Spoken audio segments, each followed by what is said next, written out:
Good evening everyone, स्वागत है आप सभी का हमारे चैनल यूजीसी नेट हिंदी पाठशाला पर। हम दिसंबर 2024 का नेट का पेपर सॉल्व कर रहे हैं हिंदी सब्जेक्ट का, और इसके हमने दो पार्ट में question 1 to 30 and question 31 to 60 तक सॉल्व कर लिया था। आज इसका हमारा लास्ट पार्ट है जिसमें हम रिमेनिंग क्वेश्चन सॉल्व करेंगे 61 से 90 तक।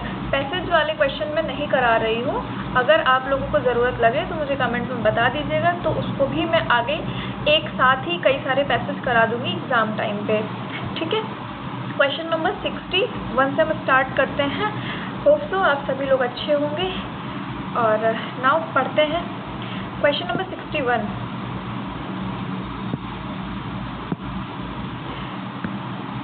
अंधेरे में कविता है, हमारे सिलेबस की कविता है, मुक्ति बोध द्वारा रचित यह कविता है। 1964 में यह प्रकाशित हुई थी, ठीक है। याद रखना है 1964 में प्रकाशित हुई थी। प्रश्न में ही आपका इसका प्रकाशन वर्ष दिया हुआ है। आशंका के द्वीप अंधेरे नाम से किस पत्रिका में प्रकाशित हुई थी? तो यह प्रकाशित हुई थी आपकी कल्पना पत्रिका में, ठीक है। अभी हमने जब 25 वाला पेपर सॉल्व किया था उसमें भी ये किसी तरीके से घुमा के पूछा गया था, शायद इसकी लाइनों का क्रम पूछा गया था, ठीक है। अब ये जो क्वेश्चन है, जैसे कि अंधेरे में कविता का 1964 में आशंका के द्वीप अंधेरे में नाम से प्रकाशन किस पत्रिका में हुआ? तो ये हुआ था कल्पना पत्रिका में। नेक्स्ट टाइम जब ये PYQ रिपीट होगा ना, तो ये पता है क्वेश्चन कैसे आएगा? अंधेरे में कविता का 1964 में प्रकाशन वर्ष कल्पना पत्रिका में किस नाम से हुआ था, तब उसका आंसर हो जाएगा आशंका के द्वीप अंधेरे में, ठीक है। तो क्वेश्चन से क्वेश्चन कैसे फ्रेम होता है ये ध्यान रखना है हमें। नेक्स्ट आते हैं हम। नेक्स्ट आने से पहले एक दो पॉइंट इसमें दिए हुए हैं, ये देख लेते हैं। इंपॉर्टेंट पॉइंट है, हो सकता है कभी आगे पूछ दिए जाए, इनको नोट कर लेना। श्रीकांत वर्मा का कथन है अंधेरे में कविता से संबंधित कविता का हिंदुस्तान कहते हैं। अंधेरे में कविता को कविता का हिंदुस्तान किसने कहा है? तो कहा है श्रीकांत वर्मा ने, ओके। फिर नामवर सिंह ने इसे बोला है अश्मिता की खोज। अंधेरे में कविता को अश्मिता की खोज किसने बोला है? वो ये बोला है नामवर सिंह ने, ठीक है। फिर आती है हमारी निर्मला जैन। तो निर्मला जैन अंधेरे में कविता को अंधा स्थल का विप्लव कहती हैं। तो क्या कहती हैं? अंधा स्थल का विप्लव। बेसिकली इस कविता में है जो आप अपने भीतर का एक अपना ही आकलन करते हो, ठीक है। अश्मिता की खोज, ये अपने आप को जानने की कोशिश करते हो, तो उस कंटेक्स्ट में ये कहा गया है। नेक्स्ट क्वेश्चन पे आते हैं, क्वेश्चन नंबर 62। देखो, राइटर की आपकी रचनाएं, भीष्म कहानी आपके सिलेबस में लगे हुए, इनकी रचनाएं जो हैं और जो इनकी फेमस रचनाएं, जो इनकी कहानियां हैं, इनके उपन्यास हैं, उनके प्रकाशन वर्ष पता होने चाहिए। कभी भी आपको डायरेक्ट पूछ लिए जाते हैं, और ये ऐसे क्वेश्चन है जिनको हमें गलत नहीं करना है, ओके। तो जैसे कि आपको पता होना चाहिए, डायन इनकी आखिरी कहानी है, ये कहानी संग्रह है आपके। तो डायन आपका 1998 में। B1 आपका सिर्फ एक ही ऑप्शन में। तो अगर आपको ये भी, मान लो आपको प्रकाशन वर्ष नहीं पता थे, और अगर आपको ये पता होता कि डायन सबसे लास्ट है, तब भी आपका इसका आंसर निकल जाता, क्योंकि B1 एक ही में है, ठीक है। उसके बाद में हमारा आता है सबसे पहला क्या इसमें मिलान करना है, भटकती रात, ये आपका हो जाएगा 1966 का। शोभा यात्रा ये आपकी 1981 की है, और पाली ये आपकी 1984 की। ये चारों प्रकाशन वर्ष और चारों रचनाएं इंपॉर्टेंट है। आगे ये कभी वन लाइनर में बनेगा, डायरेक्ट ऐसे तो एज इट इज नहीं पूछेंगे, लेकिन इसी को स्टेटमेंट वाले क्वेश्चन में फ्रेम कर देंगे। या हो सकता है इन रचनाओं के नाम लेके पूछ लें कि इसमें से कौन सी भीष्म कहानी की रचना है, कौन सी नहीं है, ओके। नेक्स्ट क्वेश्चन आते हैं।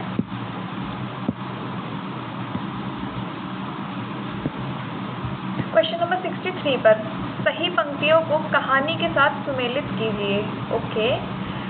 उसे बार बार यह लग रहा था कि उसकी देशभक्ति सच्ची देशभक्ति नहीं वरन मजाक है। ये राही कहानी का है, एकदम सही लाइन है। मैं रसाल की डाली थाम कर पास ही खड़ा था, ये पिता कहानी की। इसको अभी होल्ड करेंगे, ओके। सी स्टेटमेंट देखते हैं। मैंने देखा प्रकाश से धुंधले नीले आकाश के तट पर जो चमगादड़ नीरव उड़ान से चक्कर काट रहे हैं, ये किसकी है? परिंदे की, ओके। लास्ट में, उसके अंदर प्रकाश है बाहर आशा, विपत्ति अपना सारा दल बदल लेकर आए, ईदगाह कहानी की। तो ये आपका फोर्थ स्टेटमेंट भी करेक्ट है, ठीक है। तो 2 से हम कैसे आंसर निकालेंगे वो देखना। 63 A और D करेक्ट स्टेटमेंट है, हमको पता है। हम आते हैं ओके। और एक और स्टेटमेंट है इसमें, हाथ धोते समय वह हेमा की उन चूड़ियों से भरी कलाइयों को बेझिझक देखता रहा। राजा निर्बंसिया, ये लाइन जो है यहाँ पे चेंज करी गई है, बेझिझक नहीं देख रहा था, वो चुपके से देख रहा था, ठीक है। ये अगर वर्ड नहीं होता तो ये लाइन आपकी सही थी। तो आपका जो इसमें सही आंसर हो जाएगा ए और डी, दो ही आपके सही आंसर है। राही किसकी कहानी है? सुभद्रा कुमारी चौहान की कहानी है। और मांगरोरी जाति का इसमें जिक्र हुआ है। मांगरोरी जाति जिसको काम करने का अधिकार नहीं दिया गया था, ये लोग सिर्फ मांग के ही खाते थे, मतलब इनको कहीं भी नौकरी नहीं दी जाती थी। अगर इनको मांगने से कुछ खाने को मिल गया तो ठीक है, नहीं मिला ये भूखे हो जाते थे। अपना भरण पोषण के लिए किस पे निर्भर थे? भीख मांगने पर ही ये निर्भर थे। ओके, इसके बाद में हम देखते हैं क्वेश्चन नंबर 64।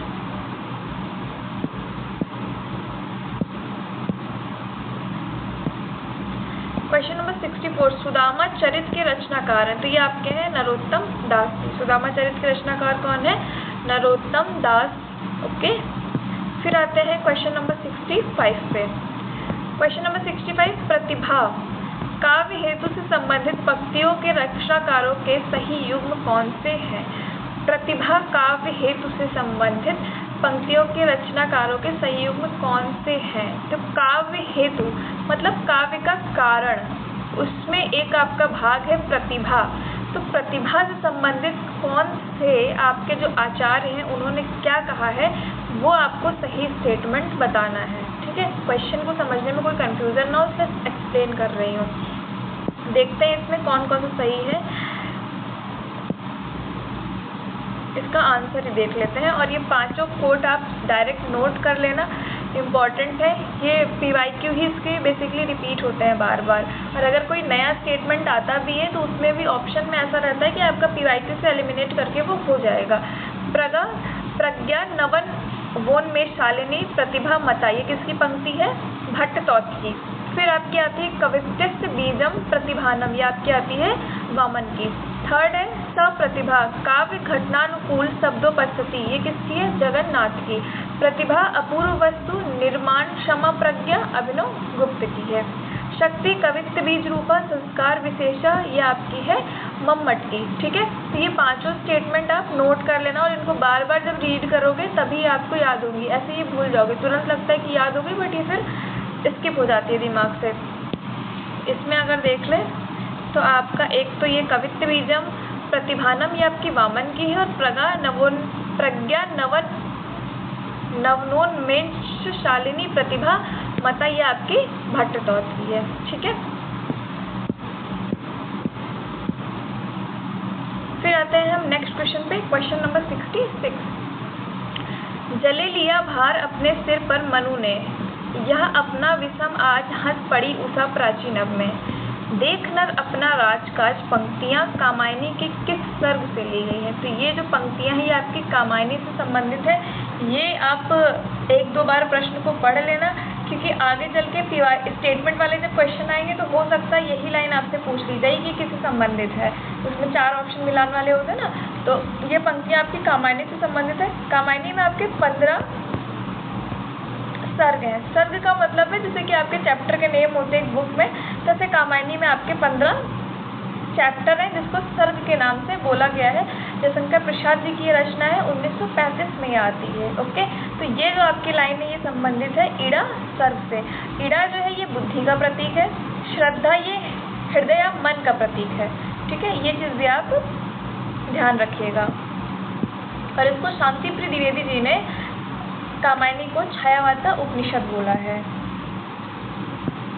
हाँ, और जो मनु है वह मन का प्रतीक है, और जो ये इनका बेटा है कुमार, वो किसका प्रतीक है? वो मानव का प्रतीक है। और कामायनी को लेके अलग अलग विद्वानों ने अलग अलग मत दिए हैं, ये देख लीजिए और इसको नोट कर लीजिएगा। तो नंद दुलारे वाजपेयी ने कामायनी के लिए क्या मत प्रस्तुत किया है? मानवता का रसात्मक इतिहास। कामायनी को मानवता का रसात्मक इतिहास किसने बोला है? नंद दुलारे वाजपेयी ने, ठीक है। छायावाद का उपनिषद शांतिप्रिय द्विवेदी ने बोला है। मानव चेतना के विकास का महाकाव्य, कामायनी को मानव चेतना के विकास का महाकाव्य किसने कहा है? ये कहा है डॉक्टर नगेंद्र ने। डॉक्टर नगेंद्र ने क्या कहा है? मानव चेतना के विकास का महाकाव्य। ओके, और नामवर सिंह ने क्या बोला है? आधुनिक सभ्यता का प्रतिनिधि महाकाव्य, जो हमारी आधुनिक सभ्यता है उसका प्रतिनिधि महाकाव्य है। ये किसने बोला है कामायनी के लिए? नामवर सिंह ने। ओके, ये कंफ्यूजन क्रिएट करेगा, तो उसको आप जहाँ पर भी अपने नोट्स बना रहे हो रफ पे या A4 शीट पे, वहाँ पे इसको ऐड ऑन कर लेना। रहस्यवाद का पहला महाकाव्य, ये किसने बोला है? सूर्यकांत त्रिपाठी निराला जी ने। ठीक है, रहस्यवाद का पहला काव्य सूर्यकांत त्रिपाठी निराला जी ने किस रचना को बोला है? तो ये बोला है कामायनी को, याद रखिएगा। और कामायनी के जो 15 सर्ग हैं उनके नाम भी एक बार सीक्वेंस वाइज देख लीजिए। चिंता, आशा, श्रद्धा, काम, वासना, लज्जा, कर्म, ईर्ष्या, इड़ा, स्वप्न, संघर्ष, निर्वेद, दर्शन, रहस्य तथा आनंद। ये आपके 15 सर्ग हैं जो कि कभी क्रम के अनुसार आते हैं, कभी से ये आपको पिक करने के लिए आ जाते हैं कि कौन से कामायनी के सर्ग हैं, कौन सा नहीं है। ओके, और जो इसमें कामायनी में जो आपकी घटना वर्णित करी गई है वो किस से संबंधित है? तो ये आपकी शतपथ ब्राह्मण से संबंधित है। ओके, उपनिषद जो है उससे संबंधित है, शतपथ ब्राह्मण। ओके, ठीक है, फिर आते हैं हम नेक्स्ट क्वेश्चन देख लेते हैं। 69 स्क्रीन पे ये सामने स्क्रॉल करने में दिक्कत होती है बार बार, क्योंकि तो प्रकृति क्रियाशील है, समय पुरुष और स्त्री की गेंद लेकर दोनों हाथ से खेलता है। यह कथन स्कंदगुप्त नाटक के किस पात्र का है? ठीक, तो सबसे पहले तो ये बहुत अच्छी लाइन है, थोड़ा सा लाइन को एक्सप्लेन करूंगी, ये देख लीजिए। प्रकृति क्रियाशील है, समय पुरुष और स्त्री की गेंद लेकर दोनों हाथ से खेलता है। कहने का तात्पर्य इस लाइन से ये है कि सबसे ज़्यादा अगर शक्तिशाली कोई है तो वह समय है। ठीक है, प्रकृति वो क्रियाशील है, वो निरंतर चल रही है, उसमें कुछ ना कुछ परिवर्तन निरंतर हो रहा है। ऐसा नहीं कि वो किसी चीज़ के लिए रुकी हुई है। तो उसमें चाहे स्त्री हो चाहे पुरुष हो, वह दोनों को ना अपने गेंद लेकर दोनों हाथ से खेलता है। हमारी ज़िंदगी में ना बहुत अनप्रेडिक्टेबिलिटी है, हमें नहीं पता क्या हो जाएगा, कल क्या होने वाला है, परसों क्या होने वाला है। कभी हम कुछ प्लान करते हैं, कभी हो कुछ और जाता है। तो ये लाइन उसी को एक्सप्लेन करो ना तो उससे एकदम सटीक बैठ रही है कि समय जो है वो पुरुष और स्त्री की गेंद लेकर दोनों हाथ से खेलता है। सब कुछ अच्छा चल रहा होता है, लास्ट में क्या होता है, सब चीज़ें हमारी ख़राब हो जाती हैं। तो वो कहीं ना कहीं प्रकृति का एक कह सकते हैं कि जब हमें कुछ बहुत बार बार हम गिरते हैं तो शायद हम एक बहुत स्ट्रांग बन के कुछ बड़ा अचीव करने वाले होते हैं। ठीक, तो बैक टू क्वेश्चन, ये कथन किसका है? ये कथन है धातुसेन का। और आपका किस नाटक से संबंधित है? ये संबंधित है आपका स्कंदगुप्त नाटक से। स्कंदगुप्त आपका जयशंकर प्रसाद का नाटक है। 1928 में ये नाटक जयशंकर प्रसाद जी लिखते हैं। ओके, जयशंकर प्रसाद के 3 नाटक हमारे सिलेबस में लगे हैं, एक तो स्कंदगुप्त, एक चंद्रगुप्त और एक ध्रुव स्वामिनी। तीनों नाटक हम पढ़ेंगे जब कंटेंट वाली क्लास चलेंगे, जब कंटेंट वाली क्लास चलेगी। ओके, नेक्स्ट क्वेश्चन पे आते हैं, क्वेश्चन नंबर 70। क्वेश्चन नंबर 70 हमारा क्या कह रहा है? रस निष्पत्ति के व्याख्याकारों में से किसने अनुमान को महत्व देकर चित्र तुरंग न्याय की रचना की? ओके, चित्र तुरंग न्याय, इसका संबंध है आपका शंकुक से। इस चार्ट को थोड़ा सा मैं समझाऊंगी, ये देख लीजिएगा, ध्यान से समझिएगा, इम्पॉर्टेंट है। पहले तो इस क्वेश्चन को देख लेना है। रस निष्पत्ति मतलब रस की जब उत्पत्ति करी जा रही थी। रस का मतलब यहाँ पे जूस से नहीं है, रस जो हम अपने मन में महसूस करते हैं, जैसे कि कभी हमें गुस्सा आता है, कभी हम बहुत खुश होते हैं, कभी हम आश्चर्य में होते हैं, तो उससे संबंधित है। अनुमान को महत्व देकर चित्र तुरंग न्याय की रचना की। तो चित्र तुरंग न्याय एक आपकी पुस्तक है, इसकी रचना किसने करी थी? शंकुक ने करी थी। ठीक है, अब एक चीज़ देख लो, पहले एक एक चीज़ समझाऊंगी।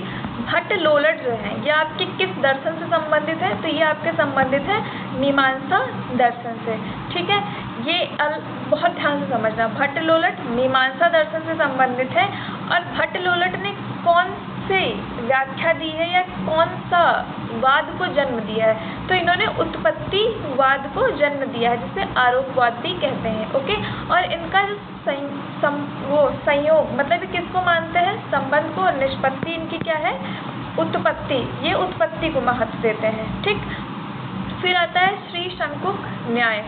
तो श्री शंकुक न्याय जो है ये श्री शंकुक न्याय इनके नाम के साथ ही जुड़ा हुआ है, मतलब न्याय का तात्पर्य न्याय दर्शन को ये फॉलो करते हैं। इन्होंने व्याख्या करी है अनुमितिवाद की, और ये अनुमान को सर्वोपरि मानते हैं, और अनुमान की जो उत्पत्ति है वो किससे मानते हैं, ये मानते हैं अनुमिति से। ओके, फिर आता है हमारा भट्टनायक। भट्टनायक आपके संबंधित है ये सांख्य से, सांख्य दर्शन से संबंधित है। इन्होंने भुक्तिवाद या फिर भोगवाद की व्याख्या करी है, और इनका जो विभावाद से ही संबंधित है, और भुक्ति इनकी मतलब भुक्ति से उत्पत्ति मानी जाती है विभावाद की। ओके, फिर आता है अभिनवगुप्त। अभिनवगुप्त आपके संबंधित है शैव दर्शन से। इन्होंने व्याख्या करी है अभिव्यक्तिवाद की, संयोग इनका अभिव्यंजना है, और निष्पत्ति किससे मानते हैं, ये अभिव्यक्ति से। ओके, एक क्वेश्चन हमारा क्वेश्चन नंबर, ये इम्पोर्टेंट चार्ट है, इसको नोट कर लेना। इसमें से क्वेश्चन को किसी भी तरीके से 7-8 क्वेश्चन फ्रेम हो सकते हैं। क्वेश्चन नंबर 68, ये क्वेश्चन थोड़ा डीप क्वेश्चन है। पुत्रवती युवती जग सोई, राम भक्त सुत जाकर होई। ओके, उपयुक्त पंक्तियों में गुणीभूत व्यंग का कौन सा भेद पाया जाता है, तो इसमें आपका अगुण व्यंग है। ओके, बस इसमें एक चीज आप देख लो कि जो आपका गुणीभूत व्यंग है इसके 8 भेद माने गए। गुणीभूत व्यंग के अगूढ़ व्यंग, अपरांग व्यंग, वाच्य सिद्धांत व्यंग, अस्फुट व्यंग, संदिग्ध प्राधान्य व्यंग, तुल्य प्रधान, काकाक्षित व्यंग, असुंदर व्यंग। कभी कभी बहुत डीप में जाके पूछ लेते हैं, तो आगे अब इन्होंने ये तो पूछ लिया अगूढ़ व्यंग का प्रकार, तो आगे चल के हो सकता है कभी गुणीभूत जो आपका व्यंग है उसके 4-5 टाइप देके उसमें से पूछ ले कि कौन सा है कौन सा नहीं है। ओके, याद रखिएगा, नोट कर लीजिएगा, बार बार पढ़ेंगे तो याद हो जाएगा।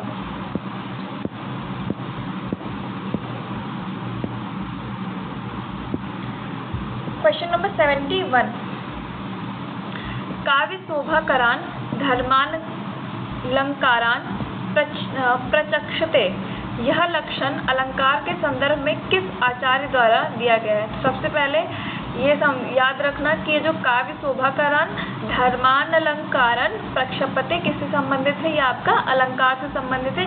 याद नहीं रख पाओगे कोई बात नहीं, इसमें स्टेटमेंट में ही अलंकार, तो अलंकार निकल रहा है यहाँ से। किस आचार्य ने ये बोला है, तो ये बोला है आपके आचार्य दंडी ने। ठीक है, फिर आते हैं क्वेश्चन नंबर 72 पे। हाँ, एक चीज देख लो, इसमें अलंकार संप्रदाय के जो प्रवर्तक हैं वो भामा माने जाते हैं। अलंकार संप्रदाय का अगर क्वेश्चन में आपको प्रवर्तक पूछते हैं तो आप किस पे टिक करोगे, भामा को। लेकिन अलंकार को परिभाषित करने वाले प्रथम आचार्य कौन थे, आचार्य दंडी थे। ये डिफरेंस ध्यान रखिएगा। नेक्स्ट क्वेश्चन नंबर 72, दिशा की खोज उपशीर्षक किस रचना से संबंधित है, तो ये आपका संबंधित है आवारा मसीहा से। आवारा मसीहा विष्णु प्रभाकर जी की रचना है, जीवनी परक रचना है ये, और 1974 में आई थी। आवारा मसीहा 3 पर्वों में विभाजित है, उसमें से एक पर्व का नाम है दिशा की खोज। तो पहले पर्व का नाम है दिशा हारा।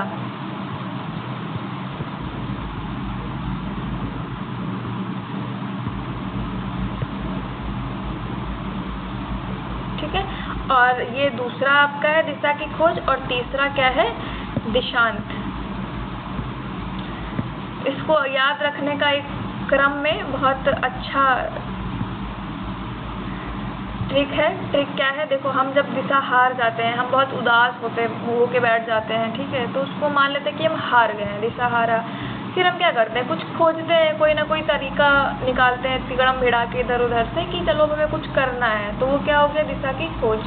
ठीक है, जब हमने खोज करी तो उसका कभी ना कभी अंत भी होगा, तो वो क्या हो जाएगा, दिशांत। ओके, इजीली याद हो जाता है ये, इसको रटने की ज़रूरत नहीं है। नेक्स्ट आते हैं क्वेश्चन नंबर 74, देख लेते हैं स्क्रीन पे ये, क्योंकि साहित्य की ताजगी और वेधकता जितनी शौकिया लेखक में होती है उतनी पेशेवर में नहीं होती है। यह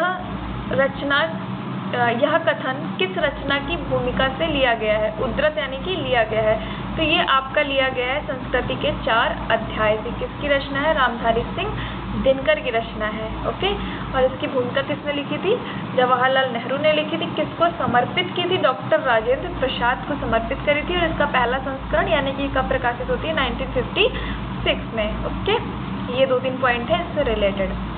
और ये कोट याद रखना, आगे कभी स्टेटमेंट मिलान वाले में ये पूछ लेंगे दोबारा। Next question number 75, Bharatendu Harishchandra के नाटकों का सही कालक्रम क्या है? तो इसमें सबसे पहले एक चीज़ हमें याद रखनी है कि ये जो नाटक हैं ये सारे के सारे किसके हैं?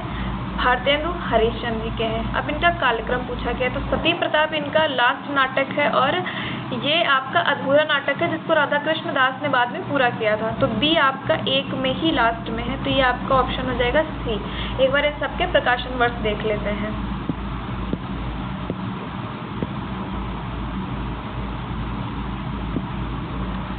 विद्या सुंदर 1868 में, सत्य हरिश्चंद्र 1875, मुद्रा राक्षस 1878, भारत दुर्दशा हमारे सिलेबस में है 1880 और सती प्रताप 1858 में। ठीक है, तो इनके जो अनुदित नाटक है उनको भी देख लो एक बार, क्योंकि कभी कभी ऐसा होता है कुछ इनके मूल नाटक और कुछ अनुदित नाटक दोनों को मिक्स करके दे देते हैं और पूछ लेते हैं इसमें कौन सा अनुदित नाटक है कौन सा मूल नाटक है। तो देख लेते हैं अनुदित नाटक रत्नावली, विद्या सुंदर, पाखंड विडंबन, धनंजय विजय, कर्पूर मंजरी, सत्य हरिश्चंद्र, भारत जननी, मुद्रा राक्षस, दुर्लभ बंधु। हिंदी का पहला मौलिक ओपेरा जो है वो आपको भारत जननी को बोला जाता है। ठीक है, भारत जननी को माना जाता है मौलिक ओपेरा, या फिर इसे गीत नाट्य भी बोलते हैं। और एक आपका कौन सा गीत नाट्य है जिसको पूछा जा चुका है? ये आपका सती प्रताप। सती प्रताप भी आपका गीत नाट्य है जो कि आपका पूछा गया है, शायद इसी पेपर में 2025 वाले में किसी में पूछा गया है। नेक्स्ट आते हैं 76 पे, 73, हाँ ये इधर रहा। चलो पहले 73 देख लेते हैं फिर 76। क्वेश्चन नंबर 73 कविता है और कवि है, इनको हमें मिलाना है, मिलान करना है। शक्ति की करो मौलिक कल्पना करो पूजन, ये मेरी फेवरेट कविता है ये। जब भी कभी आप निराश हो तो राम की शक्ति पूजा पढ़ लो जाके। ठीक, भगवान राम, प्रभु राम जो है वो भी निराश हुए हैं जब उनकी जो राम और रावण के बीच में युद्ध हो रहा है उस समय का वर्णन करते हुए निराला जी ने इसको बहुत अच्छी तरीके से लिखा है। 3 बार राम भी निराश हुए हैं, प्रभु श्री राम भी निराश हुए हैं अपने युद्ध के दौरान। तो हम सबका ये युद्ध चल रहा है, तो इसमें अगर आप निराश हो रहे हो तो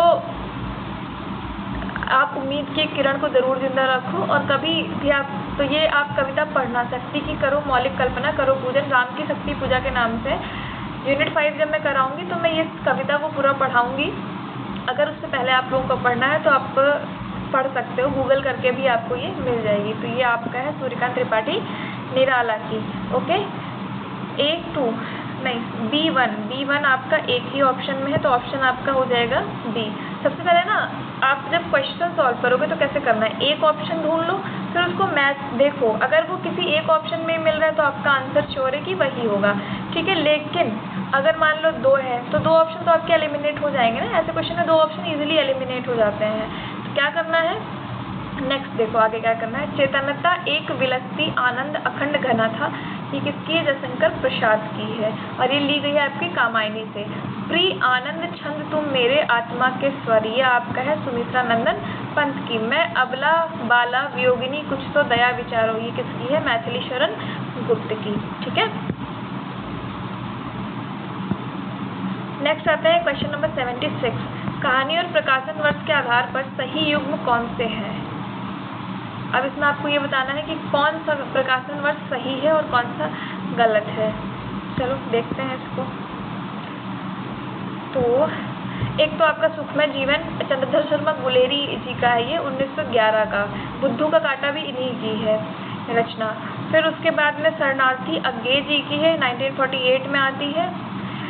और फिर आपकी ठुमरी, ये आपके रेणु जी का काव्य संग्रह, फणीश्वर रात रेणु जी का काव्य संग्रह है जो कि 1960 में आता है।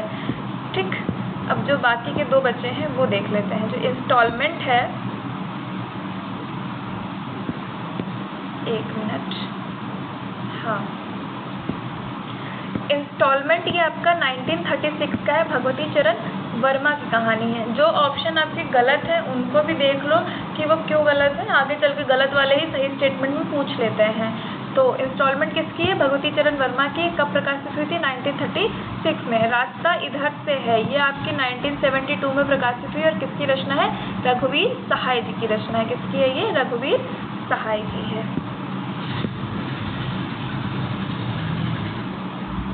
नेक्स्ट आते हैं क्वेश्चन नंबर 78।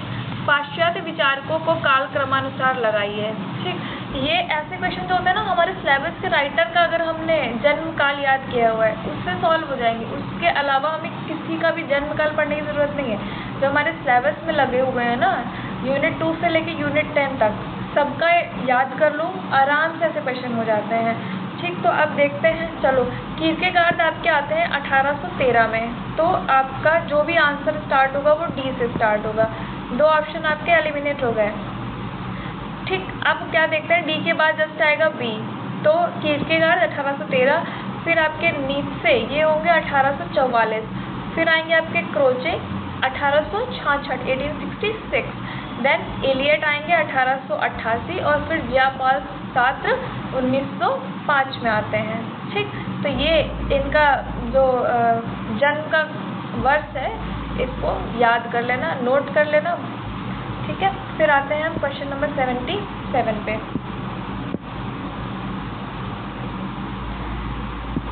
क्वेश्चन नंबर 77, निम्नलिखित में से सही युग्म कौन से हैं? ओके, अरस्तु ने विरेचन सिद्धांत दिया है। जब हम सिलेबस पढ़ते हैं ना, उस पर एकदम बड़ा बड़ा लिखा हुआ है, तो डी आपका 2 ऑप्शन में है। 2 ऑप्शन आपके एलिमिनेट हो गए। अब हम आते हैं बाकी के पे। कार्ल मार्क्स द्वंद्वात्मक भौतिकवाद। सपोज आपको अगर नहीं पता है तो कोई बात नहीं, इसको होल्ड करो, अभी इसको देखो एलिमिनेट करके करेंगे। सार्त्र का अस्तित्ववाद है, ये भी बहुत फेमस है। सार्त्र अस्तित्ववाद से संबंधित है आपके जियापाल सार्त्र। ये 1905, अभी हमने जस्ट पीछे देखा है, इनका जो जन्म का वर्ष क्या है? 1905। तो सार्त्र किससे संबंधित है? अस्तित्ववाद से संबंधित है, एग्जिस्टेंस की बात करते हैं ये। तो बी और डी आपका एक ही ऑप्शन में है, निकल के आ गया। ठीक है, तो अब आपका ए एकदम करेक्ट है, कार्ल मार्क्स का द्वंद्वात्मक भौतिकवाद। ठीक, अगर आप इसमें ना मार्क्स की बात कर रहे हो, ठीक, तो मार्क्स क्या करते हैं? भौतिकवाद की तो बात करते हैं ना। ओके, आपकी ये करेक्ट स्टेटमेंट निकल के आ गए। फिर अब देखते हैं क्वेश्चन नंबर 79। क्या भूलूं क्या याद करूं, किसकी आत्मकथा है? ये हरिवंश राय बच्चन जी की आत्मकथा है। 1969 में 4 खंडों में प्रकाशित होती है। ओके, अनुसार चम्मा की मृत्यु के समय लेखक आयु को कौन सी अवस्था में थे? तो चम्मा की जो मृत्यु हुई थी उस समय लेखक लड़कपन में थे। चम्मा इनके पिताजी की बुआ जी थी, शायद मुझे एग्जैक्ट याद नहीं आ रहा है अभी। उनके पिताजी की बुआ जी ही थी, या फिर इनके पिताजी, हाँ, इनके पिताजी की बुआ जी ही थी चम्मा, जो विधवा थी और इनके साथ ही रहती थी। ठीक है, तो उस समय लेखक की अवस्था क्या थी? लड़कपन थी, और ये बहुत क्लोज थे उनके। निम्नलिखित में से कौन से कथन सत्य हैं?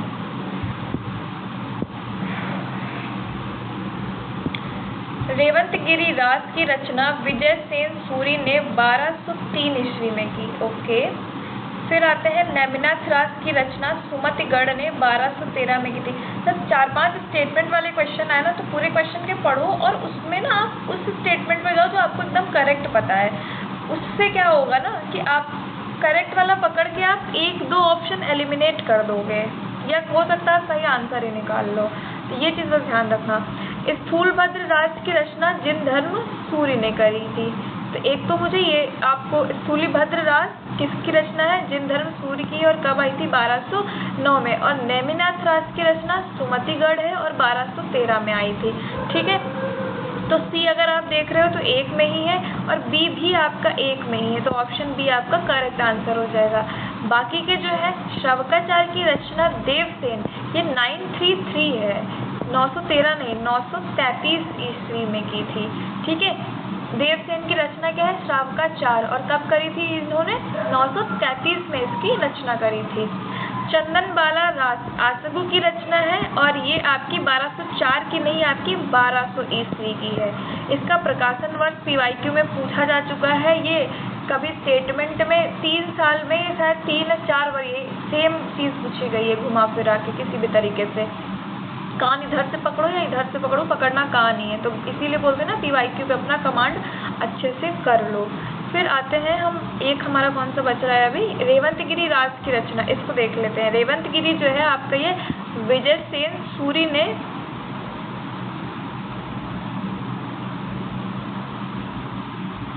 सही बताना था, अच्छा सही बताना था,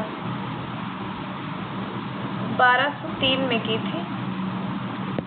ये स्टेटमेंट क्यों गलत है, लिखा तो इसमें सही है, रेवंतगिरी राज की रचना विजयसेन सूरी ने की थी।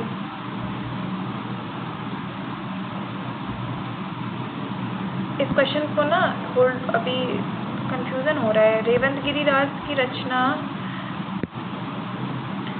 ये आपका 1213 नहीं 1231 है। ओके, ये यहाँ पे मिस पॉइंट दे रखा है। फिर आते हैं हम क्वेश्चन नंबर 81 पे। तो 81 क्वेश्चन हमारा, भारतीय युग के रचनाकारों को कालक्रमानुसार व्यवस्थित कीजिए। भारतीय युग के जो रचनाकार हैं उनको कालक्रम अनुसार यानी कि उनके जन्म के अनुसार व्यवस्थित करना है। ठीक, तो बालकृष्ण भट्ट 1844 में, भारतेंदु जी से बड़े हैं बालकृष्ण भट्ट जी, ये याद रखना। भारतेंदु हरिश्चंद्र 1850, लाला श्रीनिवास दास 1851, बद्री नारायण चौधरी प्रेमघन 1855, प्रताप नारायण मिश्र 1856। ओके, नेक्स्ट देख लेते हैं क्वेश्चन नंबर 84। पृथ्वी पर श्रीमती महारानी के अधिकार में जितने देश हैं जिनका विस्तार भूगोल के 7वें भाग से कम नहीं और जिनमें 30 करोड़ आदमी बसते हैं, तो ये ऐसा कहाँ, जब दिल्ली दरबार दर्पण में वायसराय जी स्पीच दे रहे हैं, श्रीयुत वायसराय जी, तो वो ऐसा बोलते हैं। तो ये किससे संबंधित है, किस निबंध से, दिल्ली दरबार दर्पण निबंध से संबंधित है। और ये किसका निबंध है, भारतेंदु हरिश्चंद्र जी का निबंध है, 1877 में ये प्रकाशित हुआ था। ओके, फिर आते हैं हम नेक्स्ट क्वेश्चन पे। क्वेश्चन नंबर 82, इसमें आपकी कुछ पंक्तियां हैं, उनके रचनाकार हैं, उनको आपस में मैच करना है। तो आप अगर देखो तो कवित्त बीजम प्रतिभानम ये आपका है वामन का, तो B4 आपका एक में ही है, तो B स्टेटमेंट के साथ हम जाएंगे। बाकी भी देख लेते हैं। गुरुपदेश साध्यध्येतम शास्त्रम जड धियो अपलयम, तो ये किसका है, ये आपका हो जाएगा भामा का। फिर न विद्यते यद्यपि पूर्व वासना गुणानुबंधी प्रतिभा नामद्भुतम, ये किसका है, आचार्य दंडी का। फिर अव्युत्पत्तिकृतो दोष सत्य संव्रियते कवे, ये किसका है, वामन का। ये वाला नया है, इसको नोट कर लेना। बाकी लगभग रिपीटेड है, ये भी आपका रिपीटेड है, ये भी नया है, ये भी शायद रिपीटेड है। ओके, फिर नेक्स्ट देखते हैं क्वेश्चन नंबर 85। अर्ध समृद्ध स्वर निम्न में से कौन सा है। अर्ध समृद्ध, मुख जब उच्चारण करते हैं तो हमारा जो मुंह है वो कभी ज़्यादा खुलता है कभी कम खुलता है, तो उसके उच्चारण के अनुसार अर्ध समृद्ध स्वर बताना है। तो ये तो आपका विवृत हो जाएगा। ठीक है, ओ जो है ये आपका क्या है, अर्ध समृद्ध है। और आपका छोटी ई और बड़ा ऊ ये दोनों आपके समृद्ध स्वर हैं। ठीक, नेक्स्ट क्वेश्चन नंबर 83।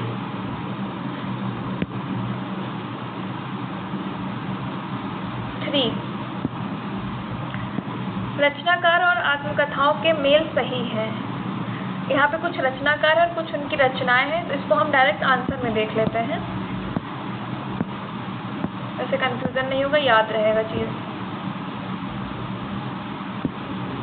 संपादक के 25 वर्ष ये किसका है, देवीदत्त शुक्ल का है। संपादक के 25 वर्ष देवीदत्त शुक्ल, ये नई रचनाएं सारी पूछी गई है, इससे पहले पीवाईक्यू में नहीं आई है, तो इसको आप जो है नोट डाउन कर लेना, ये आगे पूछी जाएगी एग्जाम में। 60 वर्ष एक रेखांकन 1960 में आती है, किसकी है, सुमित्रा नंदन पंत की है। मेरी अपनी कथा ये किसकी है, पद्मलाल पुन्नालाल बख्शी की। ओके, और मेरा जीवन ये किसकी है, शिवपूजन सहाय की। प्रतिभा अग्रवाल की आत्मकथा है, 2 भागों में प्रकाशित हुई है। दस्तक जिंदगी की 1990 में एक आती है और भाग 2 मोड़ जिंदगी का 1996 में। क्वेश्चन 84 हम कर चुके हैं, 85 भी हम कर चुके हैं। अब आते हैं क्वेश्चन नंबर 86 पे। क्वेश्चन नंबर 86, जातियां इस देश में अनेक आई हैं, लड़ती झगड़ती भी रही हैं, फिर प्रेम पूर्वक बस भी गई हैं। सभ्यता की नाना सीढ़ियों पर खड़ी और नाना ओर मुख करके चलने वाली इन जातियों के लिए एक सामान्य धर्म खोज निकालना कोई सहज बात नहीं थी। उपरोक्त पंक्तियां किस निबंध की हैं? तो ये आपकी संबंधित है नाखून क्यों बढ़ते हैं निबंध से, जो कि हजारी प्रसाद द्विवेदी जी का ललित निबंध है। ऐसे क्वेश्चन के लिए हमें क्या करना होता है, पूरा निबंध पढ़ना पड़ेगा, तभी हम ऐसे क्वेश्चन सॉल्व कर पाएंगे, बाकी कोई गेस नहीं लगा सकता है यहाँ पे। फिर नेक्स्ट आते हैं 87 पे।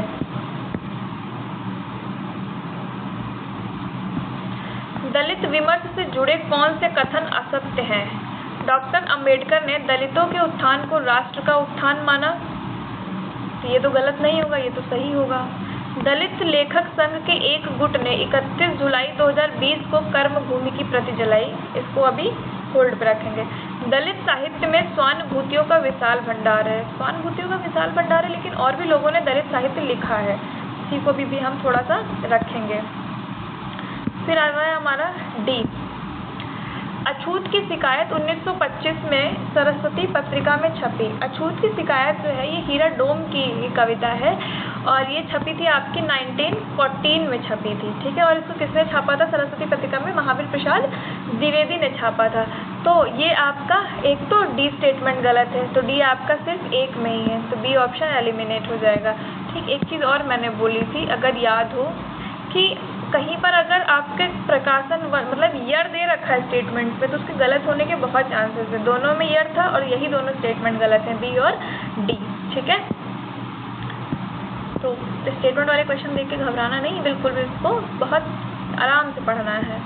जयप्रकाश करदम और ओम प्रकाश वाल्मीकि दलित साहित्य के महत्वपूर्ण लेखक हैं, तो ये स्टेटमेंट भी आपका सही है। और जो स्टेटमेंट सी है, दलित साहित्य में स्वानुभूतियों का विशाल भंडार है, इन्होंने अगर ये बोला होता ना कि सिर्फ स्वानुभूतियों का विशाल भंडार है, अगर सिर्फ लगा दिया होता तो स्टेटमेंट गलत होता, लेकिन यहाँ पर अभी भी इन्होंने एक ब्रॉड लेवल पे चीज़ें बोल रखी कि विशाल भंडार है। इसके आगे अगर आप स्टेटमेंट जोड़ रहे हो कि हाँ अगर हम इसमें और भी साहित्य लोगों ने लिखा है, तो ये स्टेटमेंट भी करेक्ट होगा, तो सी स्टेटमेंट आपका करेक्ट है।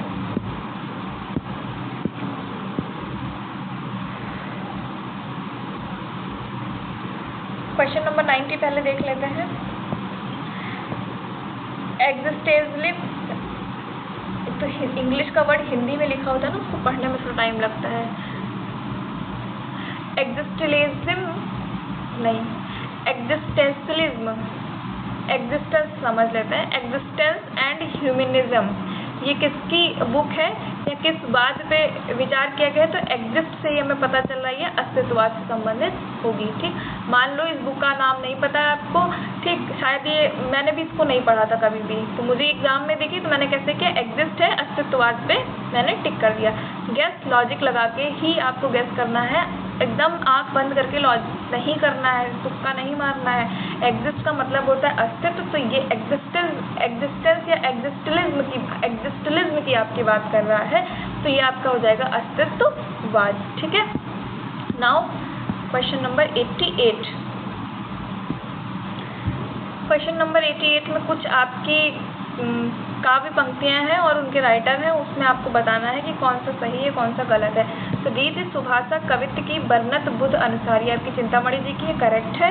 फिर आपका सुकविन हूँ की कछु कृपा समुझ कविन को पति, आपकी मतिराम की, ये भी इम्पोर्टेंट है, दोनों नोट कर लेना, नेक्स्ट टाइम कभी भी ये पूछ सकते हैं।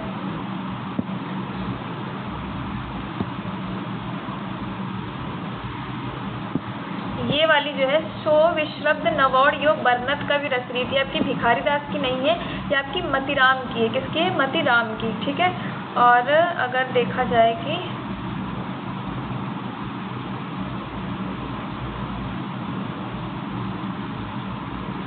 काव्य की रीत सीखो सुखबेन को, ये आपकी भूषण की नहीं है, ये आपकी है भिखारी दास की। ठीक है, किसकी है? ये भिखारी दास की। और सुकविन हूँ, ये तो आपकी मतिराम की, हाँ ये आपकी नहीं, एक मिनट, सही पूछा था गलत, सही पूछा था ना, हाँ ठीक है, ए आपका करेक्ट है और आपका सी करेक्ट है। ओके, नेक्स्ट लास्ट क्वेश्चन है आज का, क्वेश्चन नंबर 89। इस ही पेपर में भीष्म साहनी जी के सिर्फ कहानियों को लेके 2 क्वेश्चन आ गए हैं और शायद एक क्वेश्चन स्टेटमेंट में भी मिल गया था। भीष्म साहनी के कहानी संग्रहों के कौन सी युग्म सही हैं? तो देखते हैं। डायन ये लास्ट कहानी है, मान लो प्रकाशन वर्ष नहीं पता था तो सी काट देते पहले ही, ठीक। पाली लास्ट नहीं है, ये भी पता है, तो 1998 इन सब से अगर देखा जाए तो लास्ट ईयर ही है, तो ई भी काट दो, ठीक। नहीं पता है फिर भी देखो काट रहे हैं। अब बाकी का देख लेते हैं कौन सा सही है। तो भटकती राख आपका 1966 का, ये एकदम करेक्ट है। अब देख लेते हैं सी और ई वाला पहले ऑप्शन हम काट देंगे, जिसमें भी सी और ई होगा। सी कट गया, सी और ई कट गया, और बी भटकती राख हमारा सही था, तो ऑप्शन ए आपका करेक्ट हो जाएगा। भाग्य रेखा 1953 की है, भटकती राख 1966 की है, ठीक है। डायन आपकी 1998 की है, पाली 1989 में आती है, शोभा यात्रा 1981। इसी के साथ हमारा दिसंबर 2024 का भी पेपर पूरा कंप्लीट होता है। क्लास को देखिएगा और क्लास को आप लाइक करिएगा, शेयर करिएगा, चैनल को सब्सक्राइब करिएगा। क्लास कैसी लगी है और इसमें क्या इम्प्रूव किया जा सकता है, ये आप मुझे कमेंट बॉक्स में कमेंट करके ज़रूर बताइएगा। Thank you so much.